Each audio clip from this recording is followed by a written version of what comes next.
How'd you get roped into doing that role? Do you know what? I stood out from a young child, you know what I mean? I was small, I was skinny, I was foxy, I was diagnosed with all sorts. So I was always kind of the black sheep as such, you know what I mean? And there would have been bullying, the dad wouldn't have been on the scene in and out of institutions and stuff like that. So that, I'll go back to case management again, the case manager that took an interest in me and was guiding me along the road, never gave up on me. She always, there was Mary Carroll and Teresa Clifford, went into Tabor.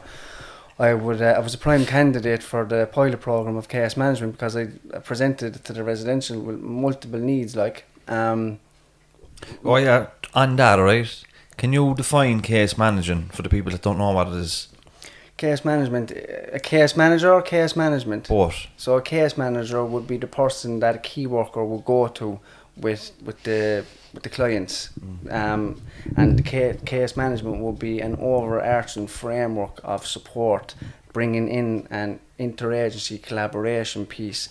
So the homeless, the mental health, the addiction services, all coming together to support the client to get the best care possible. Remember that now for your next big interview. Joe Corby, no be fucking.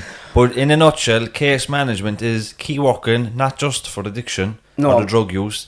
A case manager key work somebody in whatever area of their life that they needs attention. It's a framework to bring in all housing, health, education, employment. The addiction might be part of it, but a case manager is like a general key working, really. Yeah. So go on. So that and you mentioned Joe, so Joe back in the day was the one that was setting up the pilot programme. So I got the case manager and she stuck with me, went out, came back, went out, came back. And no matter what, I could always pick up the phone to her saying, look, I need to go into the relapse prevention, I need to go back into aftercare, I need to go back into residential. And she was always there, do you know what I mean? Never gave up. So I suppose through that, I went to further my education, started a diploma in UCC through Focus Ireland supported me with that, and then done the degree, but I had to do placement then for the degree. So it was my old case manager that taught me about King Vara House, Joe Corby. She said, go up and ask him and tell him that you've done the pilot programme for case management and see what he says, will he take on placement. I didn't know at the time that he was after setting it up and that I was one of the first people to do it, and now I'm going up asking him to do placement.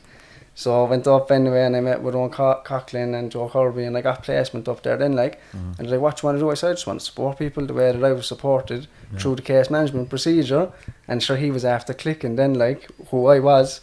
So it was just class how it turned around of I was the first pilot programme and then you come back full circle in a short period of time. Yeah. That happens a lot actually with people in recovery. They actually become the person that actually helped them at the beginning of their own journey, doesn't it? Yeah, it is. There's a criminologist there, a very famous criminologist in that field, Dr. Shad Maruna. He's from Chicago, but he's based in Queens and Belfast. But he writes about he researches desistance, which is basically abstinence from offending behaviour. So it's like recovery for people that commit crime. It goes hand in hand, recovery. If you get your recovery in check, the desistance happens because we don't commit crime when we're in recovery. Crime is a byproduct. Anyway, I've gone off on it. But he talks about people that have come through crime and that are desisting now, or in recovery from crime, becoming the wounded healer. They go back into the service and they feel an obligation to help the other person. It's a way to make amends.